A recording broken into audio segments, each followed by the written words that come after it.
It's said that history does not repeat itself, but it often rhymes. And based on current events, I can't think of a more appropriate saying. Because this summer is the Democratic National Convention. And the mirrors, the similarities between this upcoming convention and the 1968 convention are spooky.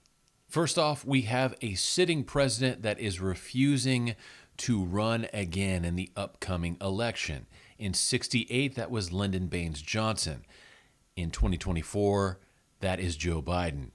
Second, we have a party that wholeheartedly supports a very unpopular war. In 1968, that was the Vietnam War. This year, it's actually two wars, the war in Ukraine and the war in Gaza.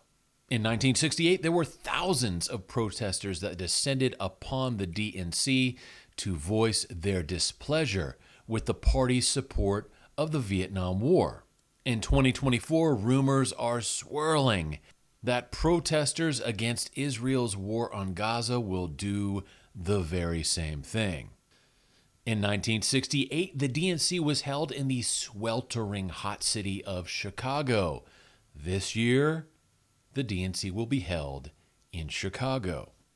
Now, for those who weren't around in 1968, the 68 convention in Chicago, the DNC gained a reputation for being one of the most brutal events in American political history. It's described as a police riot because protesters and agitators against the Vietnam War were beaten to a pulp and thrown into paddy wagons in record numbers. And it was all broadcast live on TV. The American people were shocked by the amount of brutality and violence in the streets outside the DNC. Now, of course, it's impossible to say exactly what's going to happen in Chicago in late August during the DNC.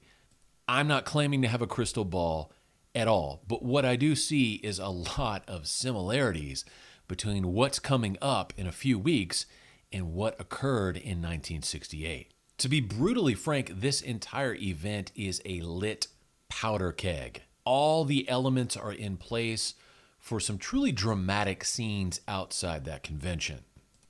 And if you are connected to the American political scene in any way, if you have any interest whatsoever in politics, I would pay very close attention to Chicago from August 19th through the 22nd, because this has the potential to be something incredible.